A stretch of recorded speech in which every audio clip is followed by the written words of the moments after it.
El Señor esté con ustedes. Y con tu espíritu. Lectura del Santo Evangelio según San Mateo. Gloria a ti, Señor.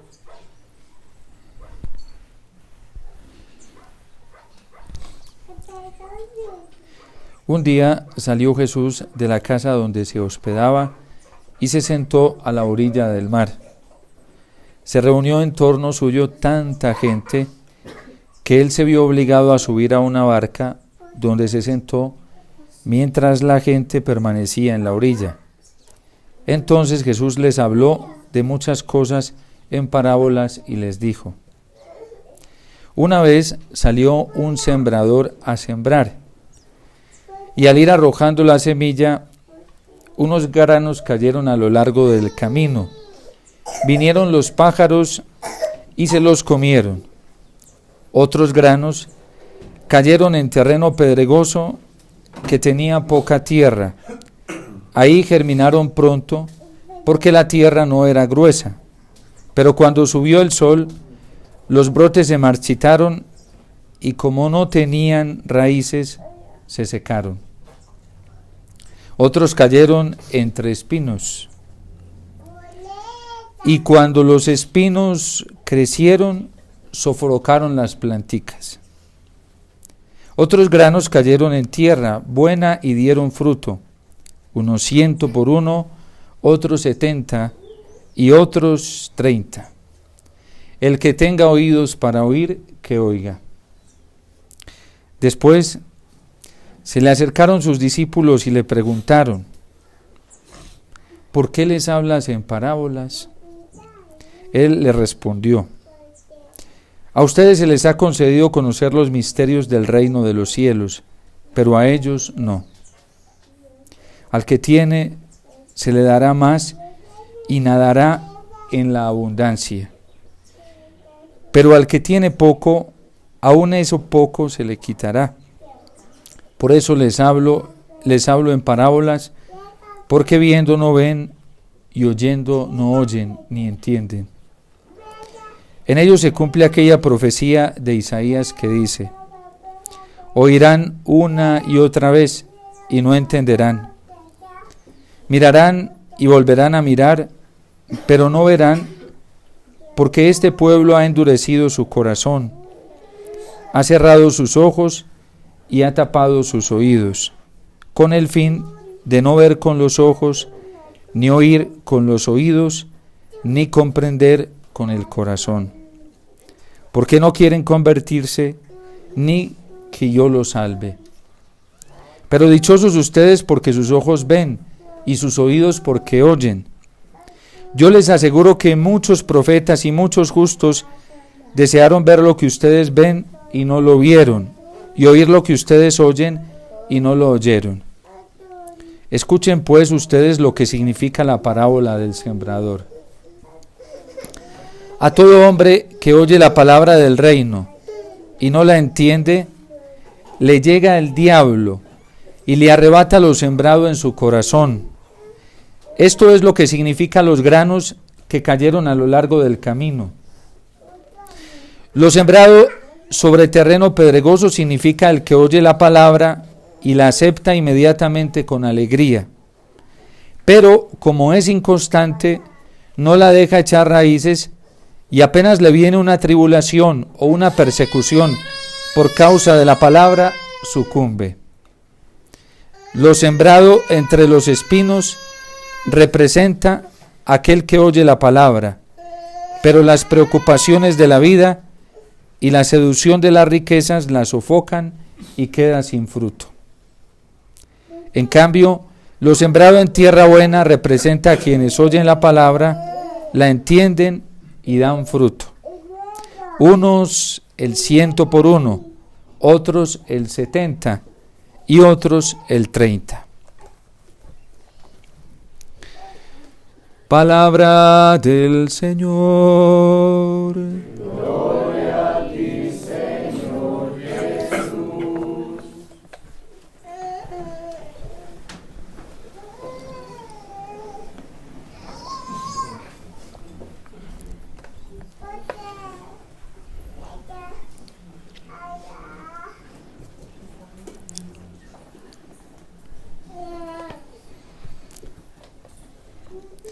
La palabra del Señor tiene una clave, una llave, un secreto para poder entenderla.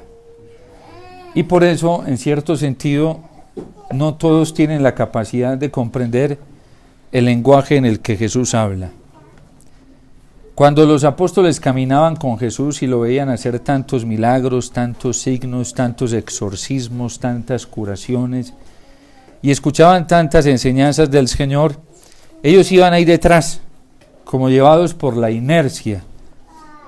Pero ellos no comprendían en su totalidad lo que Jesús les estaba diciendo. Incluso cuando llega el momento, uno de los momentos fuertes para el Señor, que es el momento de la pasión, del sufrimiento y la prueba final que Él va a padecer, los discípulos se asustan y salen todos corriendo, y el único que se queda acompañando al Señor hasta el final es San Juan, unas cuantas mujeres y la Virgen. ¿Por qué solamente ellos y no los demás discípulos?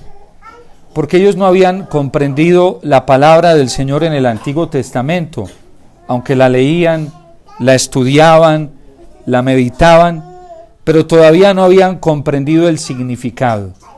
¿Por qué la Virgen sí permaneció hasta el final, como San Juan y algunas mujeres? Porque ellos estaban comprendiendo el significado de la palabra de Dios que ya había fecundado en sus corazones, y todo lo que le iba pasando a Jesús, ellos lo iban comprendiendo a la luz de la palabra. Por ejemplo, la Virgen se conocía muy bien todas las sagradas escrituras del Antiguo Testamento. La Virgen oraba con ellas, las meditaba, hasta llegar no solamente a aprendérselas de memoria de tanto meditarlas y leerlas, sino que esa palabra se le encarnó en el corazón. Y esa palabra era la que le iba indicando a la Virgen, o le iba dando una comprensión de todo lo que le iba pasando a Jesús. Y ella, en el fondo, por esa guía de la palabra, por esa luz de la palabra que ella había cogido en su corazón, que ella había guardado en su corazón, orando los salmos, meditando las lecturas de los profetas, la ley de Moisés, todo lo que eran los 5 libros, los primeros 5 libros del Antiguo Testamento, ella iba comprendiendo que en su Hijo se estaban cumpliendo todas esas profecías. Y por eso la Virgen tenía también, la palabra no solamente le daba luz, una luz especial que la iba guiando para comprender lo que estaba sucediendo y para comprender que eso hacía parte del designio de Dios, sino que además esa palabra que se había encarnado en su corazón le daba a la Virgen una capacidad sobrenatural para resistir estas pruebas tan duras. Lo mismo le pasó a San Juan, que iba detrás de la Virgen. Él se iba acordando de todo esto, y por eso también esta palabra les iba dando la capacidad de ser fieles, de mantenerse en pie hasta el final. Porque además esta palabra que ellos habían encarnado en su corazón, y que, como dice hoy el profeta Isaías, no volvió a subir sin antes haber germinado en esa tierra buena que fue el corazón de la Virgen, que fue el corazón de San Juan, de esas santas mujeres y de tantos santos del Antiguo Testamento. Esa palabra no podía volver con las manos vacías, tenía que volver con un fruto, y el fruto era lo que estaba haciendo en el corazón de ellos, los estaba santificando, los estaba haciendo parecidos a Dios, les estaba permitiendo caminar en el plan de la voluntad de Dios, y fuera de eso los estaba sobrenaturalizando, les estaba haciendo experimentar en cierto sentido la vida nueva del reino de los cielos. Cuando la Virgen toma a Jesús en sus brazos después de la cruz y se lo lleva al sepulcro, ese cuerpo inerte, el cadáver de Jesús, la palabra comienza a hablarle en su corazón y a darle una luz de esperanza a la Virgen, diciéndole que eso no se va a quedar solamente ahí en el sepulcro, y que todo lo que acaba de iniciar su Hijo no se va a quedar ahí, que va a pasar algo extraordinario, y que Él se va a levantar, y que van a llegar los momentos fecundos de la vida nueva. De hecho, los evangelios no nos dicen a nosotros que Jesús se le apareció a la Virgen. Los evangelios nos cuentan que se le apareció a las mujeres, que se le apareció a los apóstoles, pero a la Virgen ningún evangelista nos dice que Jesús se le apareció a la Virgen. ¿Saben por qué? Ya nos lo dijo, o se lo dijo más bien Santa Isabel a ella: dichosa tú que has creído que se cumplirían todas las cosas que le fueron dichas por el Señor. Ya ella sabía que era la Virgen escogida, que había sido escogida por ser Madre de Dios. Ahora ella sabía por la profecía de los profetas que ese hijo iba a resucitar y que se iba a levantar. Y la Virgen disfrutó antes de ver a Jesús, porque seguramente sí lo vio, antes de verlo, de tocarlo y palparlo, la Virgen disfrutó la alegría de la resurrección antes que todos los apóstoles. El Concilio Vaticano en la Lumen Gentium nos dice que ella se le adelantó a todos, incluso hasta el primer Papa, el mismo San Pedro. Ella se le adelantó a todos porque la Virgen tenía la llave para la palabra de Dios. La Virgen tenía la clave para entender y comprender la palabra de Dios, porque los oídos de la Virgen no estaban cerrados, porque la boca de la Virgen no estaba cerrada, por eso también proclamó la palabra de Dios, porque la Virgen tenía inteligencia, una inteligencia especial para comprender la palabra de Dios. Y esa llave se llama la fe. Por eso la Virgen, Abraham también vivió esto. De hecho, Abraham se adelantaba a muchas cosas que Dios le prometía porque las experimentaba primero interiormente antes de poseerlas. Dios le dijo que le iba a dar una tierra y Abraham comenzó a sentir la certeza en su corazón de lo que era la alegría de estar en una tierra que emana leche y miel por haberse fiado de la palabra que Dios le dijo. Dios a través de su palabra le dio una promesa. Le dijo: engrandeceré tu nombre, haré tu descendencia más inmensa que las estrellas del cielo, y vas a ser padre no solamente de pueblos, Abraham, sino de naciones. Y Abraham creyó a esa palabra, y cuando él creyó, comenzó a disfrutar el gozo que se obtiene de creer en algo que no se está viendo, pero que ya Dios lo adelanta, por otra llave que Dios da para disfrutar de esas gracias, y es de la esperanza. En este capítulo 8 de San Pablo a los Romanos, precisamente él va a hablar que todos estamos expectantes, que la creación entera, y dice: tengo por cierto, dice San Pablo, que las pruebas, los sufrimientos que yo estoy viviendo en estos momentos no son nada en comparación a lo que se me tiene reservado o se nos tiene reservado. ¿Quién le está dando esa certeza a él en el corazón? Se la está dando una experiencia muy grande que él vive por la fe. No crean que San Pablo, cuando dice estas cosas, estaba triste, amargado, aburrido, no. San Pablo ya estaba experimentando la alegría del cielo, la alegría del reino de los cielos en su corazón, porque él creía en la palabra que había escuchado. Y por eso hoy el Evangelio nos dice que cuando esta palabra, esta semilla de la palabra, cae en un corazón así, produce mucho fruto. En algunos, el 100 por 1. Y en este sentido, el que más cree es el que más ferviente se vuelve, el que más generoso se vuelve.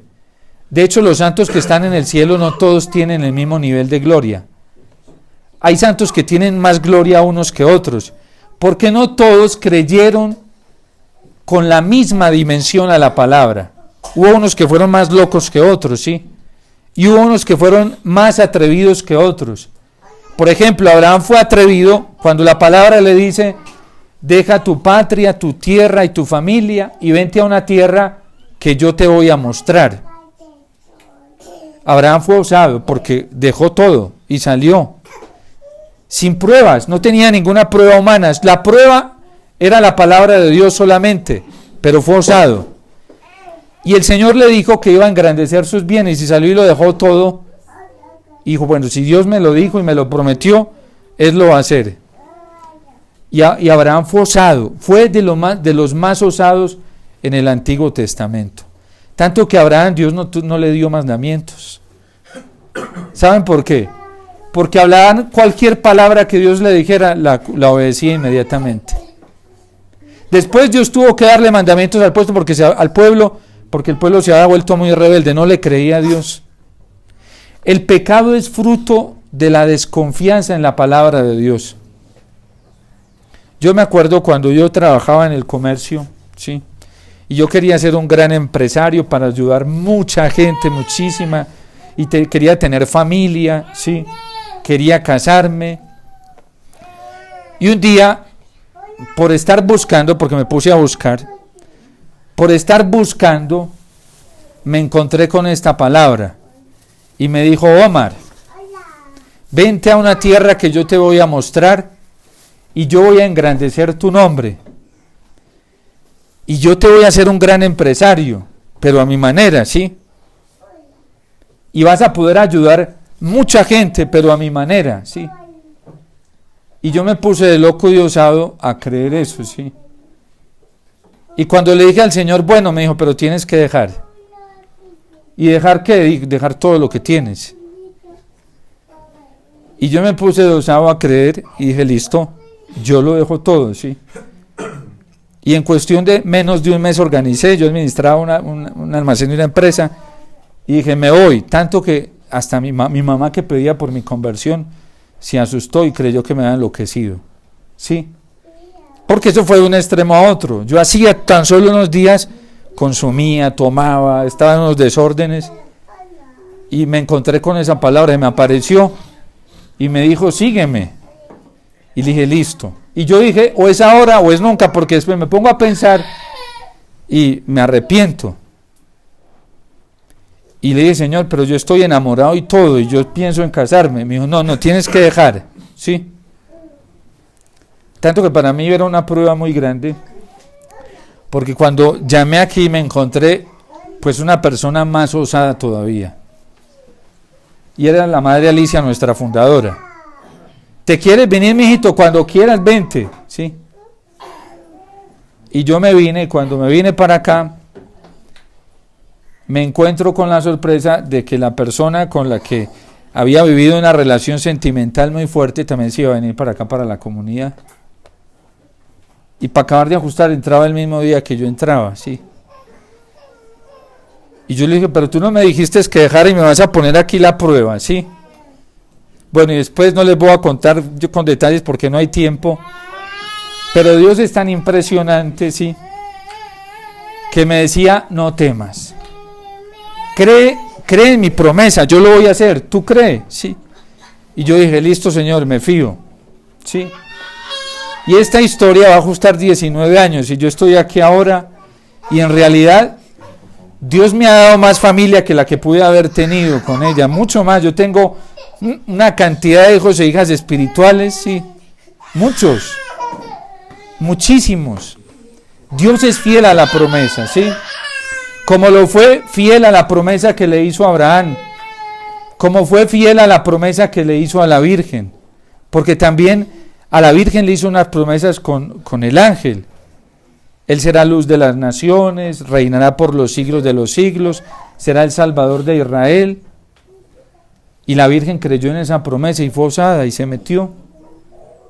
Y de hecho, por la fe que la Virgen tuvo en la promesa del Señor, hoy brilla más que todos los santos, porque la Virgen fue más generosa que Abraham. El problema del pecado hoy en el mundo es que a nosotros nos da miedo creerle a la palabra del Señor, porque es que Dios nos pide desafíos, y por eso no todos los terrenos en realidad dan el mismo fruto, unos 100, otros 30, otros 70, de acuerdo al grado de generosidad. El que más crea, ese es el que más fruto va a dar. El que menos crea, menos fruto. Pero también hay unos terrenos que no creyeron nada, porque oyendo, no quisieron escuchar. Y eso le pasó al primer terreno. Eran los que cayeron a lo largo del camino. Ni siquiera esa semilla brotó, ni siquiera. Y hay gente que va y lee la palabra de Dios y no le hace ni cosquillas. Ni cosquillas. Es que, mejor dicho, empieza el primer versículo de la Biblia a leer un primer y ya la suelta. Esos son los que caen al borde del camino. Viene el diablo y se roba la semilla inmediatamente. Luego viene otro segundo terreno y es la semilla que cae entre piedras. Hay un poquito de tierra. Y entonces la gente escucha al Señor, va a un retiro espiritual, a un grupo de oración, sale emocionada de allí y ahora sí.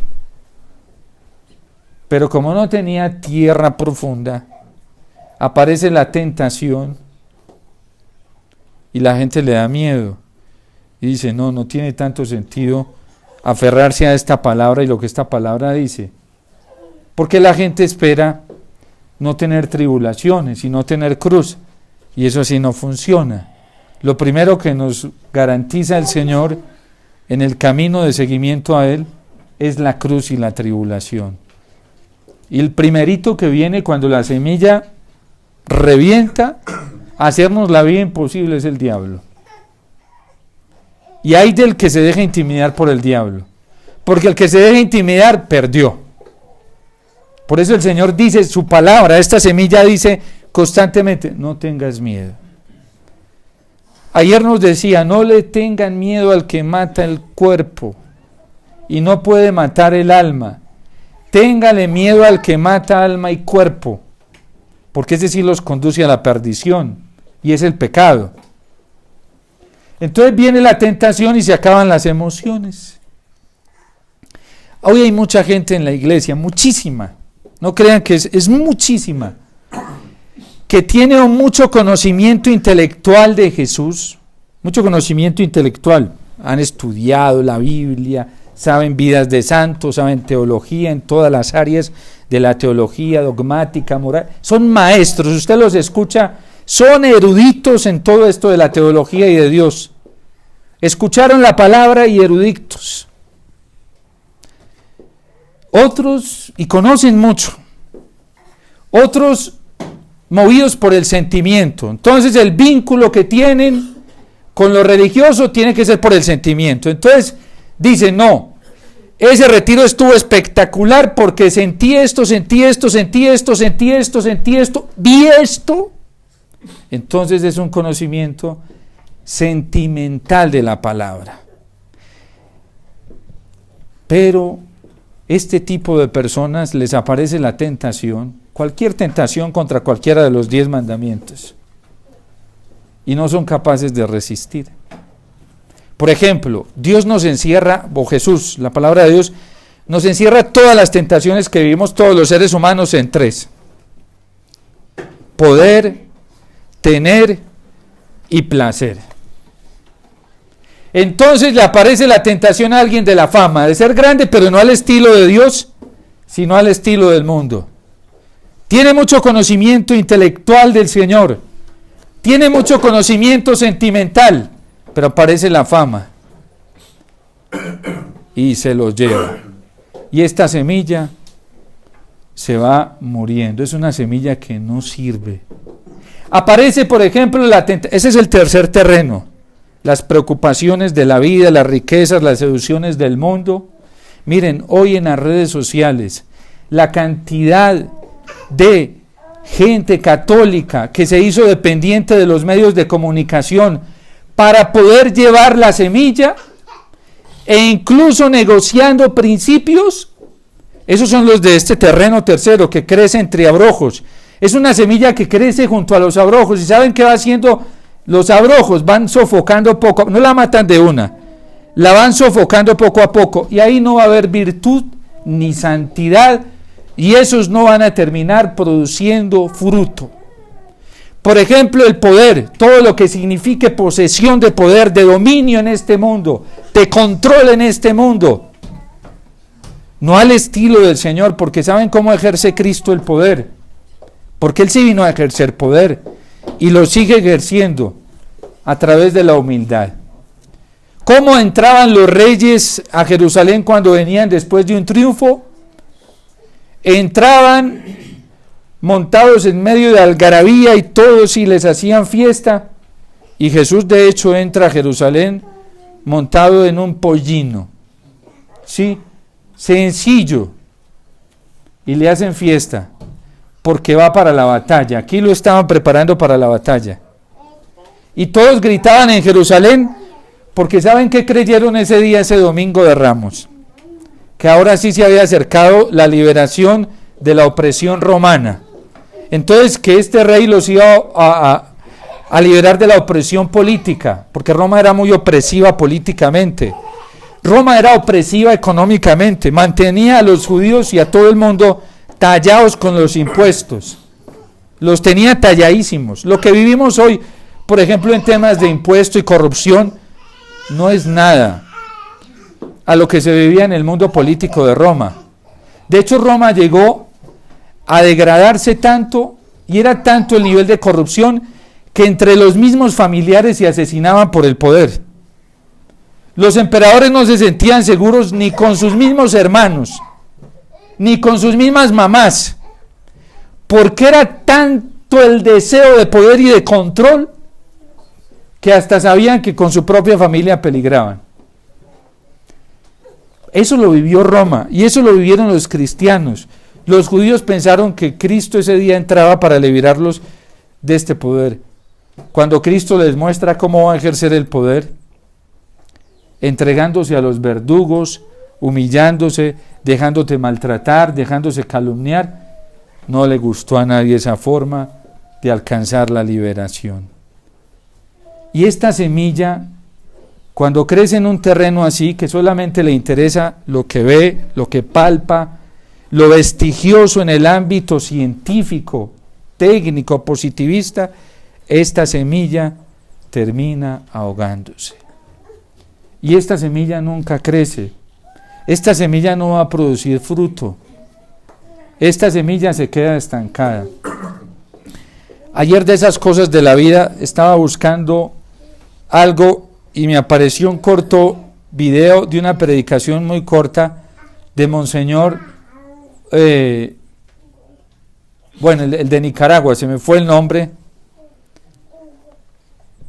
no recuerdo el nombre ahorita, pero una predicación muy corta decía que la iglesia no estaba para decorar la palabra con dulzura, sino para hablar de la realidad que estábamos viviendo hoy.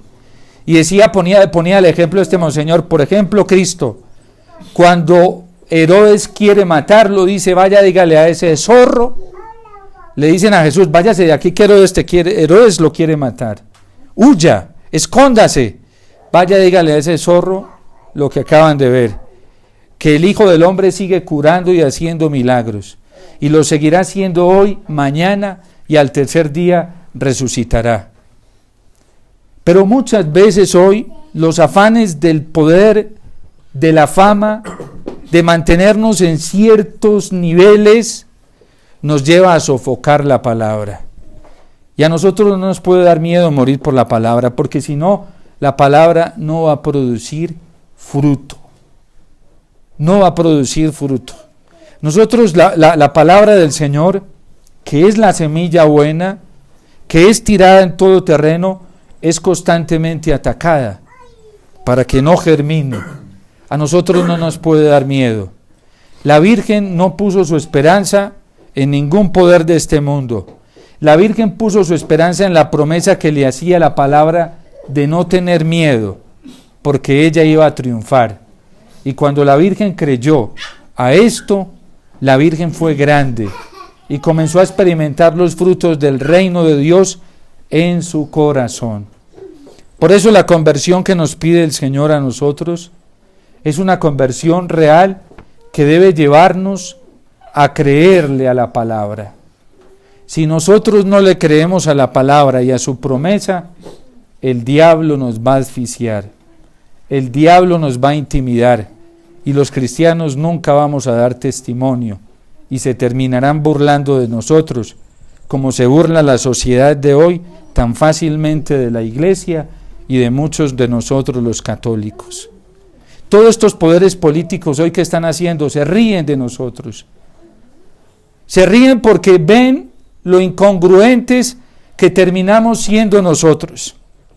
Se burlan de nosotros porque saben que solamente somos valientes de boca, pero que con el testimonio nos cuesta aferrarnos a la promesa de la palabra para dar testimonio del Señor. Ustedes imaginan donde un gobierno de izquierda, como el que tenemos hoy, se encontrara con un testimonio como el de este obispo de Nicaragua. ¿Ustedes creen que este solo obispo de Nicaragua no tiene atormentado a este presidente y a esta dictadura? Es un problema para él. ¿Pero por qué? Porque este hombre, este obispo, es un terreno fecundo donde la palabra está dando fruto. ¿Por qué no se fue ahorita que le dieron la oportunidad de exiliarse e irse para otro país? Porque es un hombre coherente, un pastor. Tiene que quedarse donde están las ovejas. Y esto también es un examen, una evaluación para muchos de nosotros los sacerdotes y para muchos obispos burocráticos que hablan de amor por las almas, por las ovejas, pero que no dan un peso por las ovejas. Este hombre se pudo haber ido para otro lado, pero no se fue porque sus ovejas están ahí. Las ovejas que Dios le entregó están ahí y el lobo se las quiere devorar y él no va a permitir que las devore. Y un testimonio como el de este hombre tiene que estarle dando mucha fortaleza a los cristianos, y no solo a los cristianos, sino a esa pobre gente que está oprimida allí en Nicaragua. Para muchos, incluso católicos superficiales, este debe ser un hombre imprudente, por ponerse a hablar lo que no debía hablar, en el momento que no debía hablar, por no saber entrar con lo de ellos y salir con lo suyo, porque esos son los métodos que utilizan muchos hoy amangualados, cobardes, que en realidad no tienen la gallardía de dejar entrar la palabra de Dios en el corazón y dar testimonio de ella. Allá está, en una cárcel, y no fue que no le ofrecieron posibilidades, se las ofrecieron, pero él prefiere ser fiel al Señor, fiel a la palabra. Y allá volvieron y lo encarcelaron otra vez. ¿Qué estamos dispuestos a hacer nosotros? Y no es para que la gente se ufana con el nombre de Él. No, ¿qué estamos dispuestos a hacer nosotros por la palabra? ¿Qué estamos dispuestos a entregar? En realidad sí estamos dispuestos a perderlo todo, como este hombre, hasta la libertad. ¿Por qué? Por serle fiel a la palabra del Señor. Hoy hay mucho, miren, yo algún día en una homilía o en algunas homilías he citado una historia que cuenta Søren Kierkegaard y la trae el Papa Benedicto XVI en un libro que se llama Introducción al Cristianismo, del payaso del circo, para hablar de lo que somos muchos predicadores hoy. Hay muchos predicadores hoy en la Iglesia Católica, incluyendo laicos y todo, religiosos, religiosas, sacerdotes, que solo somos actores de teatro. Solo somos actores de teatro, pero nos falta el testimonio de lo que significa seguir a Cristo, de lo que significa seguir al Señor, porque todavía no tenemos un conocimiento desde el corazón del Señor. Hay gente que sabe mucho de Cristo, sabe mucho de la iglesia, sabe mucho de teología, tiene mucho sentimentalismo, pero no tiene fe.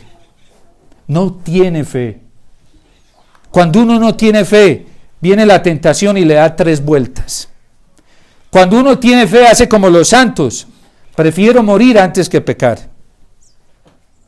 Prefiero morir, prefiero perderlo todo en este mundo antes que ceder a la tentación. Y si a mí no me están alcanzando las capacidades para hacer eso en la vida cristiana, en la iglesia, yo todavía no tengo un conocimiento de fe del Señor. ¿Qué somos capaces de exponer hoy nosotros por ser fieles a la palabra? ¿Qué somos capaces de exponer? El desafío del Señor para nosotros es muy grande. porque esta es una oportunidad muy grande que el Señor nos está dando para dar testimonio de la palabra. Miren ustedes como familia, esos hijos tan preciosos que tienen, ¿qué creen que esperan de ustedes sus hijos? No esperan palabras, no esperan conocimiento vocal de Dios, no, ni sentimental, esperan testimonio. Y eso es lo que les va a dar valor a esos hijos para jugársela más adelante y defender los valores cristianos en una sociedad. Y ese es el foco en el que ustedes, papás, se tienen que centrar, porque son los tesoros grandes que Dios les confió. El testimonio que ustedes les den a estos hijos por amor de la palabra. Y el testimonio de un padre, de una madre, el mundo no tiene la capacidad de derribarlo nunca. Pero cuando un padre y una madre no dan testimonio, el mundo les coge a sus hijos afuera y les da 3 vueltas. Pero cuando sus hijos tienen testimonio de ustedes como papás, ni el diablo les puede hacer nada, porque esa tierra es fértil y esa tierra, a pesar de las amenazas, produce fruto. Por eso ustedes, papás, tienen que empeñar toda su vida en darle testimonio a sus hijos. Y no lo vayan a hacer a través de una fe coercitiva. No lo hagan así. Que ellos vean testimonio, no obligándolos, no forzándolos, porque el cristianismo no crece. Hoy dentro de la iglesia hay grupos que utilizan el adoctrinamiento, la intimidación y utilizan la presión psicológica para someter a la gente, aprovechándose de un momento de prueba que vive la iglesia. Laicos que se aprovechan de la gente en este sentido y los tienen manipulados y les hacen un lavado ideológico, valiéndose del mismo magisterio de la iglesia. Nunca exasperen a la gente. Que sus hijos sigan al Señor por atracción, porque verdaderamente ven fe en ustedes, porque verdaderamente ven amor por la Eucaristía, porque verdaderamente ven amor por Jesucristo, lo ven en el testimonio. No porque están utilizando métodos coercitivos y métodos humanos psicológicos para ver cómo los meten a la abrupta para que vivan los sacramentos. Eso no se hace, y la Iglesia, el Concilio Vaticano II, va en contra de eso, porque eso es un atentado contra la libertad religiosa. Uno no puede decirle a una persona que tiene que estar aquí, en este lugar, para salvarse. El único medio eficaz de salvación es la iglesia, nada más. Es el único medio eficaz de salvación. Uno no puede decirle a una persona que tiene que estar en un grupo para poder estar convertida y en gracia. Eso es mentira. El único medio eficaz que nos presenta el camino a la conversión es la Iglesia Católica, no otro lugar. Uno no tiene que estar sembrándole psicología, coerción psicológica, adoctrinamiento a la gente para decirle que la única posibilidad de ser fiel al Señor es estar en ciertos grupos. Nunca la Iglesia ha utilizado esos métodos, y lo condena la Iglesia en un decreto del Concilio Vaticano II, aunque los documentos del Concilio Vaticano II son más pastorales. Lo utiliza para abrirnos los ojos y decirnos que la Iglesia defiende, promueve la libertad religiosa. Nosotros seguimos al Señor por libertad, no por coerción. Hay personas, hay laicos que nos quieren a nosotros, los sacerdotes, dominar y amangualar a su predicación, a lo que ellos proponen. A mí me ha pasado, y no una, muchas veces. Gracias a Dios, a mí la libertad no me la dio ningún ser humano. La libertad me la dio Cristo, y me la da todos los días el Señor a través de la iglesia. Gracias a Dios, yo no dependo de personas, yo no dependo de seres humanos, y para poder estar en gracia en el Señor, no dependo de las alabanzas humanas, dependo de Cristo. Y hay sacerdotes que se dejan manipular, que han perdido su libertad para predicar, para hablar la verdad del Señor, o por interés económico, porque es que si, padre, si Si yo me pongo a hablar así, pues dejan de ayudarme. Y yo necesito ayudas para las parroquias, pobre sacerdote. Qué pesar, que pierda la libertad por eso. Dejar uno de predicar la verdad porque se le vaya a la gente. Ah, pues Cristo no dejó de predicar la verdad y se les fueron casi todos, ¿sí?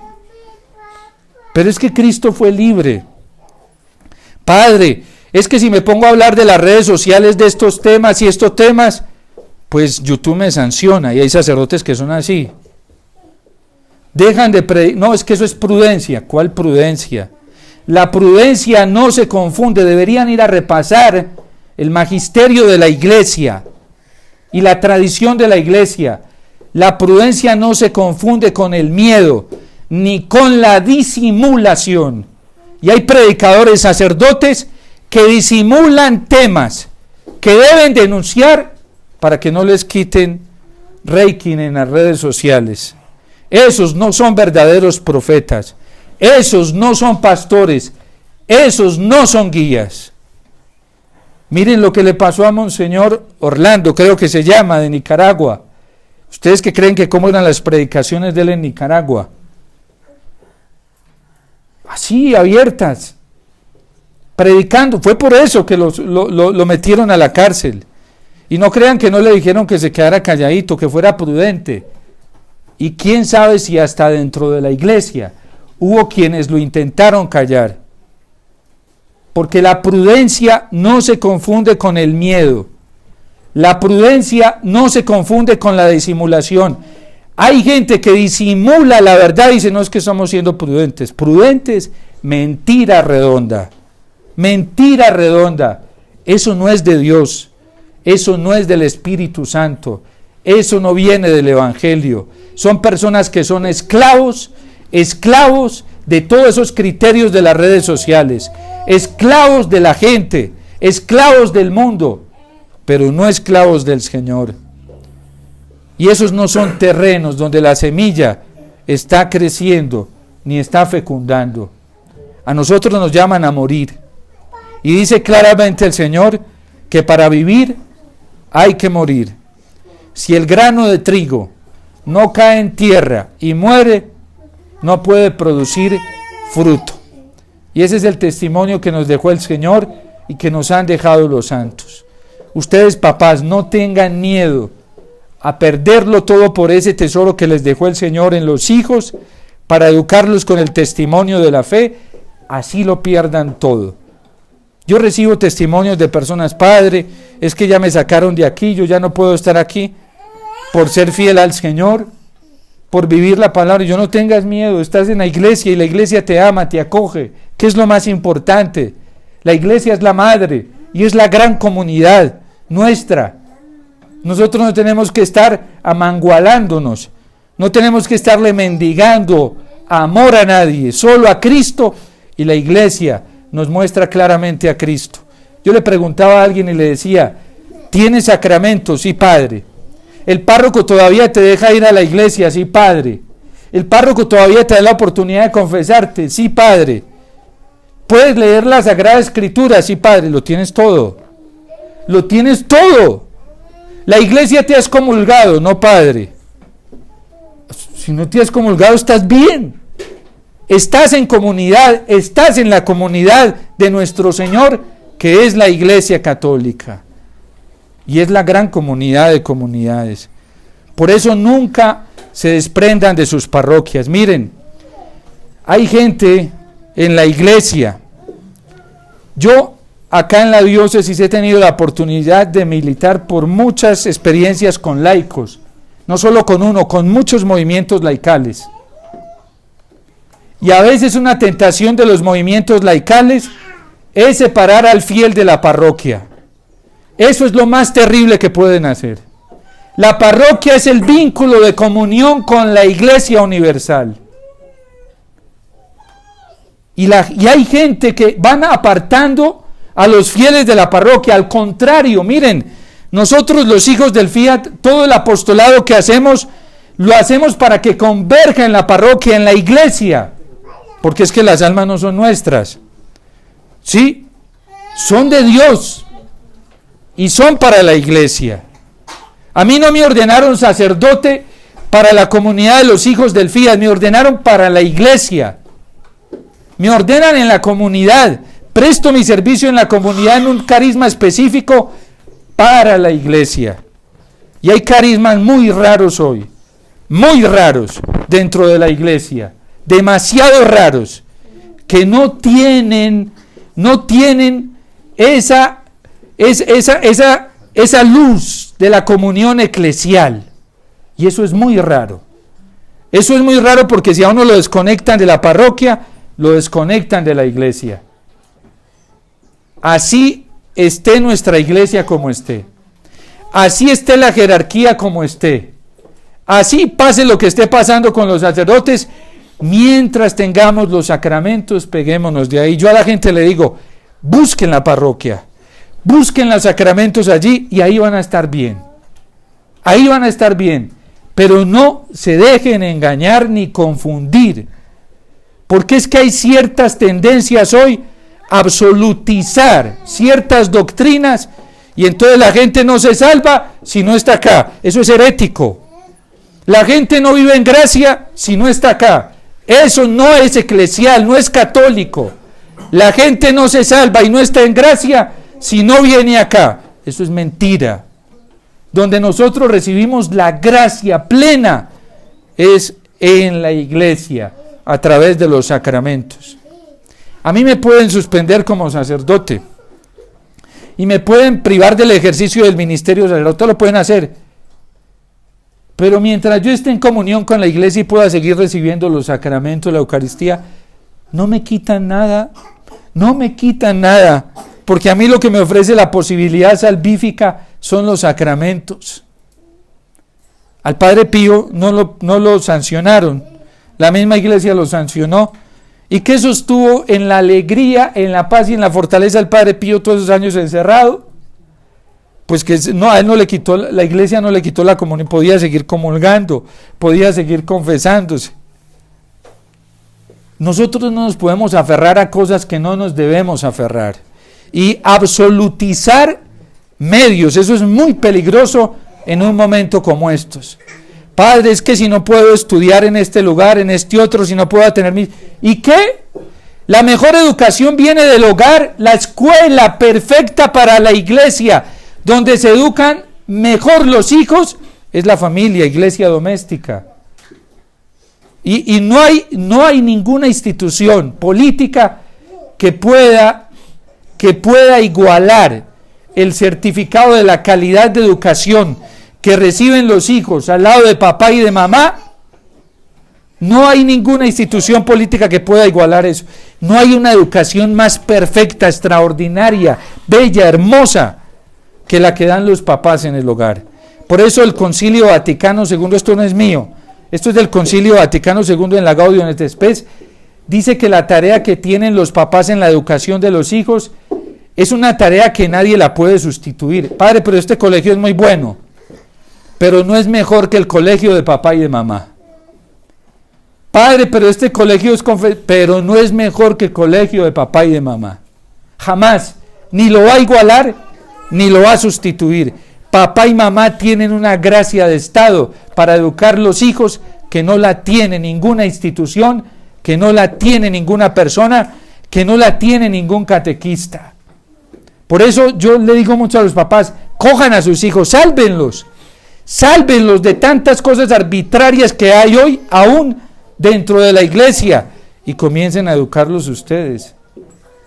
Nunca un hijo va a recibir con tanta alegría y tanto amor la educación de ningún otro lugar como la recibe de papá y de mamá. ¿A cuántos métodos no tienen que acudir hoy las instituciones? Papá y mamá es muy fácil. Coger a su hijo, sentárselo de sus piernitas como lo hacía la Virgen con Jesús, como lo hacía San José, y ahí está escuchándole. Se mueve, brinca, pero escucha a papá y mamá. Eso es una gracia que ustedes tienen que aprovechar y que Dios les dio. Y la comunidad después de la iglesia, la comunidad más valiosa para la sociedad y la iglesia es la familia. Nunca por hacer apostolados o misiones, Nunca se dejen engañar porque los van sacando de algo que es fundamental y es el núcleo familiar. No se dejen sacar. Una familia unida es una bomba atómica hoy para el pecado y para el mal en el mundo. El diablo no resiste eso. Una sola familia unida, una sola familia que camine en los valores es la derrota, el exorcismo más grande para Satanás. Por eso Satanás aún hasta dentro de la iglesia se inventa cosas para ir desplazando a papá y mamá de la unión con los hijos. Aprovechen a sus hijos. Yo le doy gracias al Señor cuando veo estas familias que vienen junticas con sus niños a vivir la Eucaristía. Porque eso es algo que a los niños, esto es una tierra donde la semilla va calando y va haciendo cosas muy grandes. Y esto a sus hijos, esto no se los quita el mundo tan fácil. Por eso aprovechen ustedes, papás, a sus hijos y conviértalos en una tierra fértil.